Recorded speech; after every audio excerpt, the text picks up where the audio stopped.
नमस्कार दोस्तों, स्वागत है आपका मेरे चैनल में। क्या आपको पता है कि दिवाली क्यों मनाई जाती है? दिवाली का त्यौहार देश के हर कोने में धूमधाम से मनाया जाता है। इसके पीछे हम बचपन से ही पढ़ते आ रहे हैं कि भगवान राम जब लंका जीतकर अयोध्या लौटे तो नगरवासियों ने उनकी जीत की खुशी में यह त्यौहार मनाया था। दीपावली मनाने के पीछे और भी कई मान्यताएं हैं। आइए जानते हैं इन सभी के बारे में।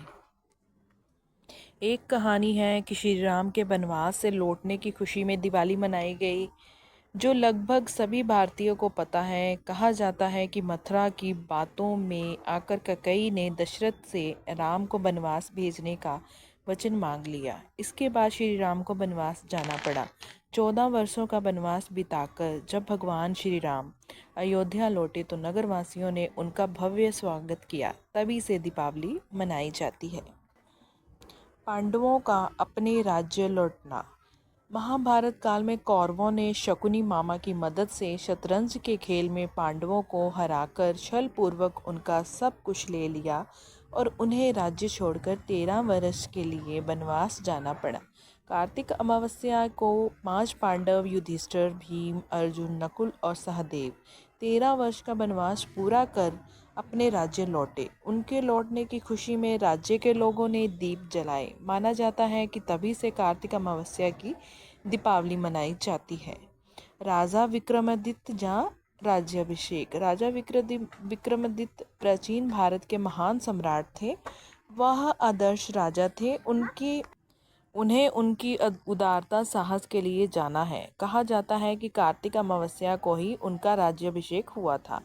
ऐसे धर्मनिष्ठ राजा की याद में तभी से दीपावली का त्यौहार मनाया जाता है।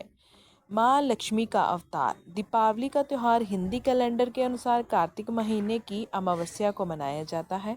कहा जाता है कि इसी दिन समुद्र मंथन के दौरान माँ लक्ष्मी जी ने अवतार लिया था। माँ लक्ष्मी को धन और समृद्धि की देवी माना जाता है, इसीलिए हर घर में दीप जलने के साथ साथ हम माता लक्ष्मी की पूजा भी करते हैं। छठवें सिख गुरु जी की आज़ादी। इस त्यौहार को सिख समुदाय के लोग अपने छठवें गुरु श्री हरगोविंद जी की याद में मनाते हैं। गुरु श्री हरगोविंद जी मुगल सम्राट जहांगीर की कैद में ग्वालियर जेल में थे, जहां से मुक्त होने पर खुशियां मनाई गई। तभी से इस दिन त्यौहार मनाया जाता है। एक कहानी है कि नरकासुर का वध हुआ था इस दिन। दिवाली का त्यौहार मनाने के पीछे एक और सबसे बड़ी कहानी है। कहा जाता है कि इसी दिन प्रभु श्री कृष्ण ने नरकासुर राक्षस का वध किया था। नरकासुर उस समय प्राग्ञ ज्योतिषपुर का राजा था। वह इतना क्रूर था कि उसने देव आत्मा अदिति की बालियां छीन ली। देव माता अदिति श्री कृष्ण की पत्नी सत्यभामा की संबंधी थी। श्री कृष्ण की मदद से सत्यभामा ने नरकासुर का वध किया था। यह भी दीपावली मनाने का एक प्रमुख कारण माना जाता है। ये सब कहानियां हैं दीपावली त्यौहार को मनाने के पीछे। दिवाली पर माँ लक्ष्मी जी और भगवान गणेश की पूजा करने का विधान है। इस साल दिवाली 24 अक्टूबर को है। दिवाली पर माँ लक्ष्मी की पूजा के साथ साथ उनकी यह कथा पढ़ने से भी व्यक्ति को विशेष लाभ मिलता है। तो चलिए शुरू करते हैं दिवाली की कथा। एक नगर में एक साहूकार रहता था।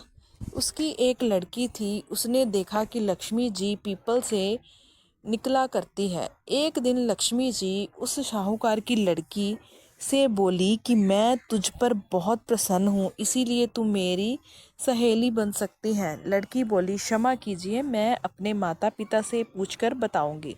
इसके बाद वह आज्ञा पाकर श्री लक्ष्मी जी की सहेली बन गई।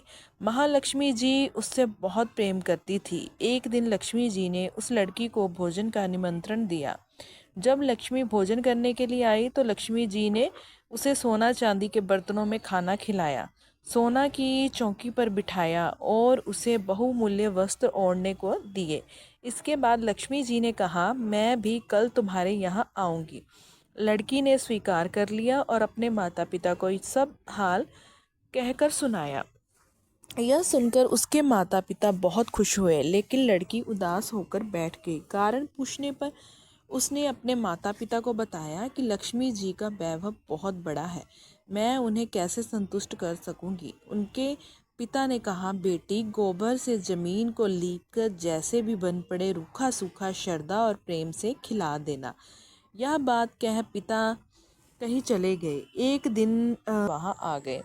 लड़की ने उन्हें सोने की चौकी पर बैठने को कहा। इस पर महालक्ष्मी जी और गणेश जी ने बड़े प्रेम से भोजन किया। महालक्ष्मी जी और गणेश जी के आने से शाहूकार का घर सुख संपत्ति से भर गया। हे लक्ष्मी माता, जिस प्रकार उस लड़की पर आप कृपा की, उसी तरह हर भक्तों पर कृपा करना, सुख समृद्धि देना।